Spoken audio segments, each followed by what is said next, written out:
Okay, she's been a little feisty tonight. um, anyway, I think this is someone that has realized, oh, you know what? We actually have to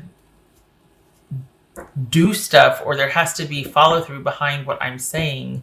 And they want you to understand that they get that now.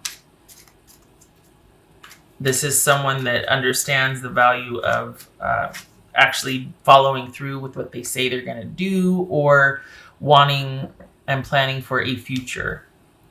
And it's not just lip service, and then when the time comes, it's like, no, I don't want to do that anymore. I just want to. It's like they just spinning your wheels. I think they understand that it can't just be about kind of have a safe haven, or it's almost like there was a lot of emotional upheaval and busyness instead of moving past issues and moving forward and into a connection with each other. There could have been, it feels like someone was kind of wanting you to be really emotionally available all the time. And that's what the relationship was about for them, was this like emotional safe haven. And because of that, there could have been some codependency. There could have been somebody always having a different emotional need every time you met them or saw them or whatever, because it was like they didn't have any trust.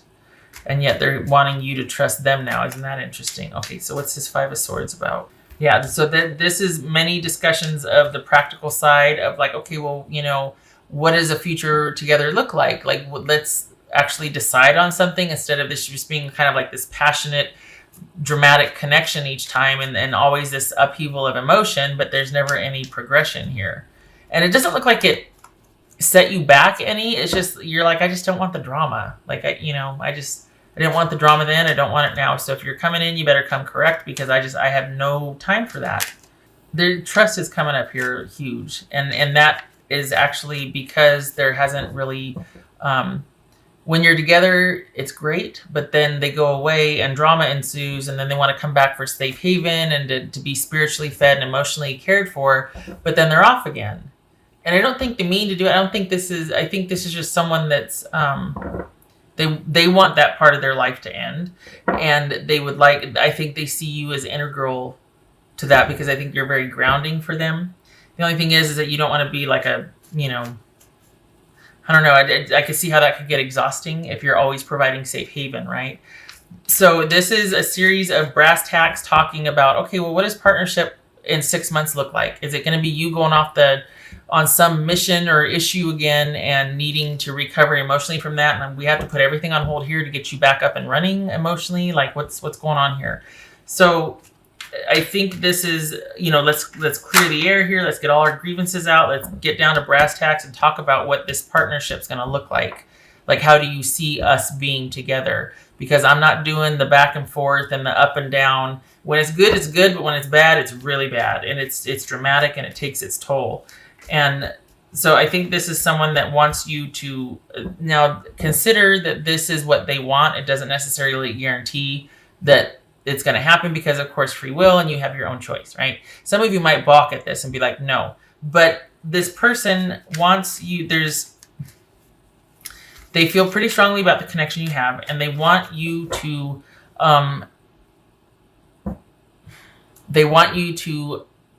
weather the emotional ups and downs with them. So I think what's new here, or what could be like, because you've already been there up and down with him. The thing is that I think they want you to stick around for the good and the bad. I think they want the commitment and the stability through the wonky times, not intermittent, like you go away, you break, you do like this. I think they want you to take the good with the bad. I think it's almost like a barter. It's like, okay, I'll give you the stability, but you have to let me have my emotional fallouts. Like, you have to let me fall apart emotionally. You have to let me, and that's, I don't know about that trade-off, honestly. I think this is someone that is asking you to accept them how they are with their emotional intensity, and, I don't know what irascibility means. I'll have to look that up, but that word just flew in my head. Irascibility. Is that a made-up word? Sounds like rascal. I don't even know what that means. But the emotional up and down that has kind of prevented them from connecting before. I think I think they want to let that go. I think they want to transition through that, but they also recognize that I can't promise that. I don't know why it's like that. I'm working on it, but I don't want that to be when I get there, when I go there, when my intensity rears its head. I don't want that to be where we have to go, or I have to go away again. And I want you to still be there if I leave in a huff. Okay, I don't know about that. I don't know if I like that. I'm going to look up irascibility. I don't know what the heck that means. Hold on a minute here. If you're irascible, you get angry easily, perhaps blowing up in rage when someone brushes into you. Irascible comes from... Okay. Well, geez. I don't know if I like that. Easily provoked to anger. Very irritable. Oof. Okay. Well, all right, Aquarius. And the thing is that you know this person best, and you get them, and you understand. Here's Gemini. I don't know if I said that. So, but it's almost like, well, you can handle them. Yeah, but it doesn't mean you want to all the time. Like, they get to be the one that's kind of, and there's part of you that loves that about them, but the other part is like, you know what? Can it just be about me sometimes? Like, does it always have to be about kind of maintaining you emotionally? Can it be about us or me? Like, do you ever, Aquarius, get to kind of have that, be that way? Entirely possible that this is their issue with you, and it could be like, okay, I need you to be a little calmer and this and that. I don't know if that's a fair trade, though, and I don't know if I want somebody coming in going, you know, I love you, but I need you to be more, No, because when you say I love you, but, it negates I love you. But whenever you say but, it negates what you just said before it. So just tell me what you want, and I'll tell you yes or no. Okay, so, all right.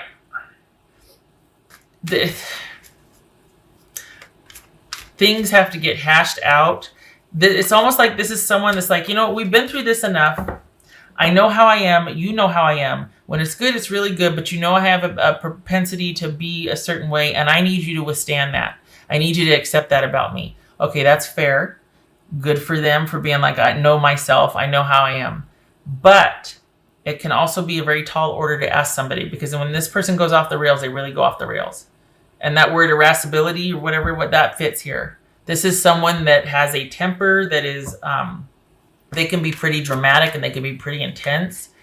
And that kind of non-accountability, not being responsible for their behavior, if they say and do hurtful or cruel things, that takes its toll. You can't ask somebody to stick around for that. Unless you pay somebody, a therapist or somebody else. I mean, but we're talking about a relationship here, and we need to be mindful of our communications and communicate responsibly and all that. I mean, come on now. So for me, this is baby steps, which is going to be for the foreseeable future, which I don't know how that's different from before. Maybe you weren't talking before, right? And maybe, you know what, that might have been what it was, is that it finally stuck, that you actually stopped all communication. And I mean, this expression fits it perfectly. Like, you know what, I'm not having this anymore. Get control of yourself, and then we can talk. But until then, I'm out. So, this could be that silent treatment. They're like, okay. But I feel like what they're asking you to do is accept that part of them, which, like I said, it kind of shows growth for them, reflecting and realizing that's how they are. Okay, kudos to them. But that's a tall order to be like, you know what, some days I'm just going to really be a crappy person and I need you to love me through it. Oh, that's more of a parent thing. I don't know about that. Define crappy. Define what that bad day is going to be like, or what. I mean, I don't know. It's going to be up to you. I get the sense, though, that you kind of know them, and that's why they're coming to you with that, because they're like, I love you. You know how I am. Again, that's fair, but I don't know many that would sign up for it. So this is going to, again, this reading presupposes or assumes that this is going to be your choice. Obviously, they want it. It's taking a look at why, and it'll be your choice if you want to sign up for this or not. But this is someone that is finally ready for the good and the bad. Before, it was like when it's really good, but then when things got weird, they'd leave in a huff or whatever. Well, this is someone that wants to stick around through their huffiness, but they want to know that you're not going to reject them or cast them out, or that you've got to be okay with it too. They're tired of trying to be something they're not, or trying to be good, or feeling like I can't mess up.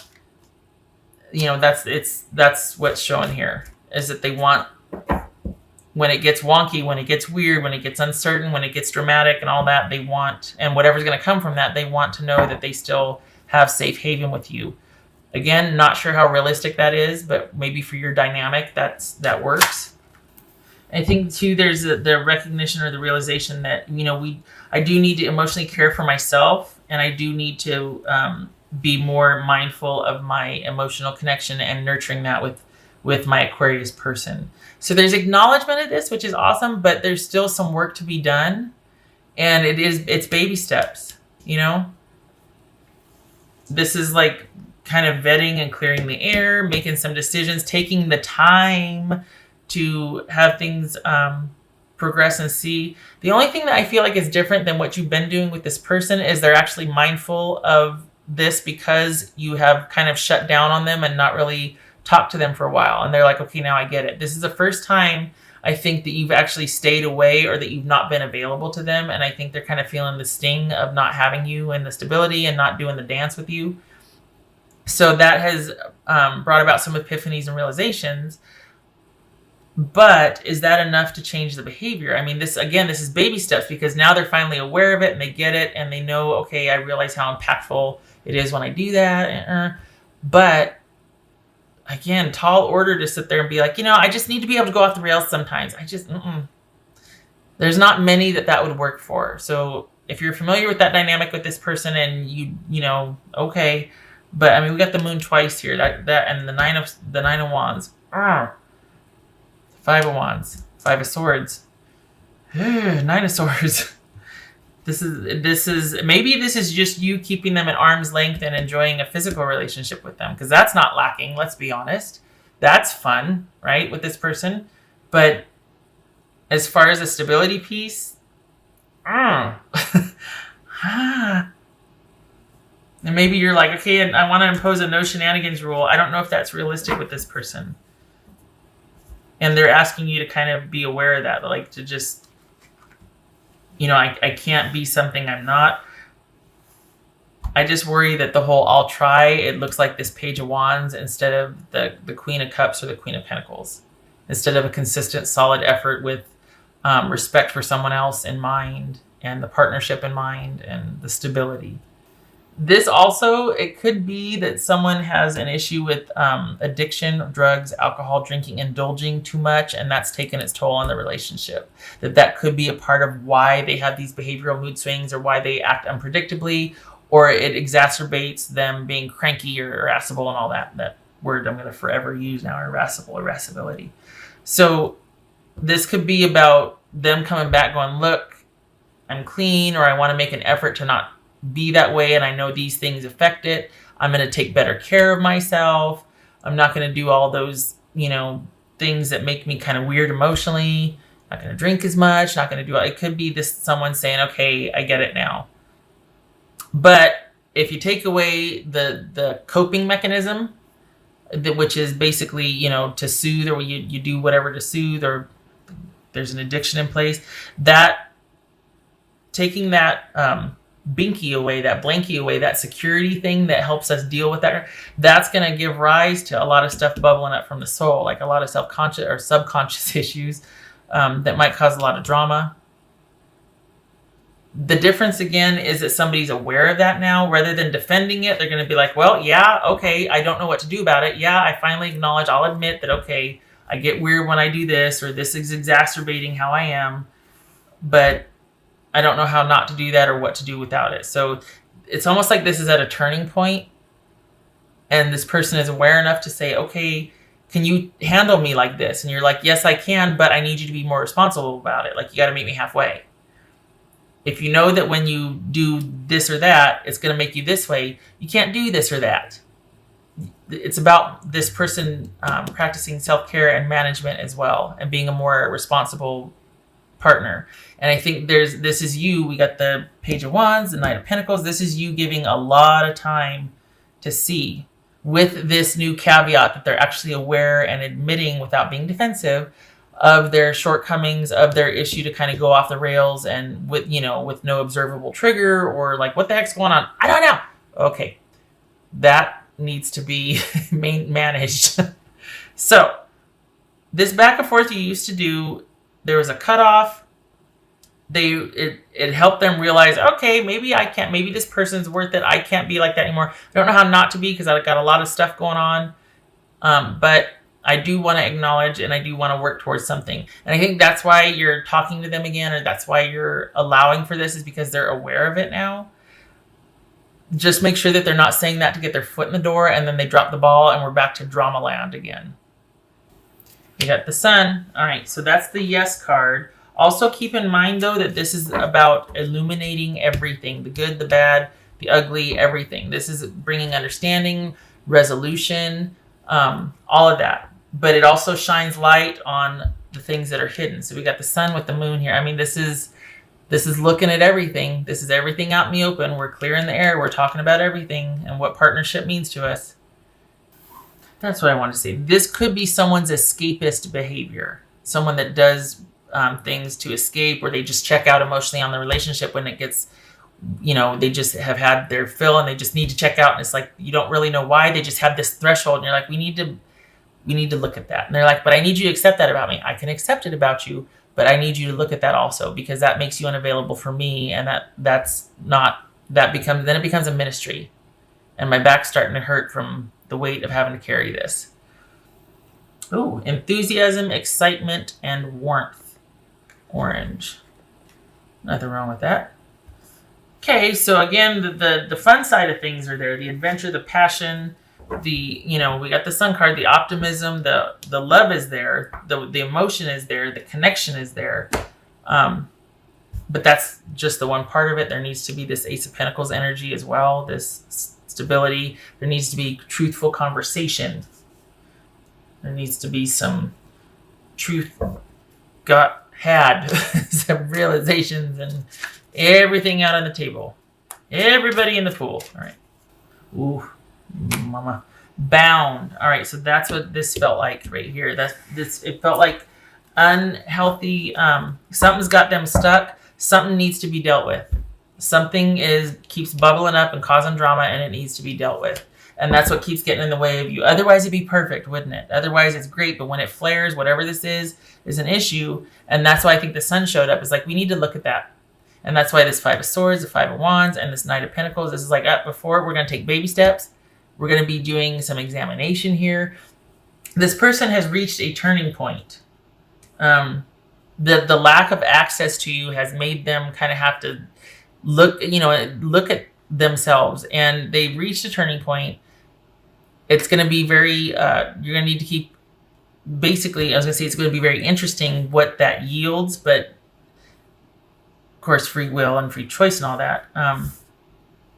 But they have to, there has to be accountability for their actions. It's not enough to be aware of how their actions affect people or how irresponsible. They have to do something with that now. They are duty bound, to manage that, especially in a relationship with this this magnitude here. Like this is a pretty meaningful relationship to you both. So this needs to get resolved. Whatever has got them wonky and flaring and causing drama, it's time to really take a look at that and manage that. And that's your person's job, not yours. So if they've been enlisting you to help them because they just are having a bad day and they just need you to manage, they're like, no more. Because that's too much for you. Honestly, that's not healthy for anybody. Oh my gosh, love is all around. Nightingale spirit. Okay, awesome. So we've got like enthusiasm, excitement, warmth, love is all around, and then we got brass tacks here. But wait a second, we got to deal with this. It's kind of, I could see the allure here to where it's like, oh my gosh, this is so awesome. But wait, it's like the duality, that this is so enchanting, but this is gonna rear its ugly head again. All right. Four of Swords reversed, and the Fool. Okay, someone's getting impatient. So this could be that. Maybe you're tired of waiting. Maybe you know what? This is probably them wanting to get this off the ground. They're wanting this new beginning. This is that I spoke earlier about them really wanting you to trust them. And this is you going, time will tell. But this speaks to them kind of being impatient or just frustrated with the lack of progress for this new beginning, this fresh new start, this taking a second chance with them. They're not the most patient person. This person could be kind of like, can we just, and the thing is like, what's the hurry? If we're talking about the rest of our lives, what's the hurry? And it could be because they're trying to outrun this. Well, it's good that you're taking your time then, because this needs to be managed.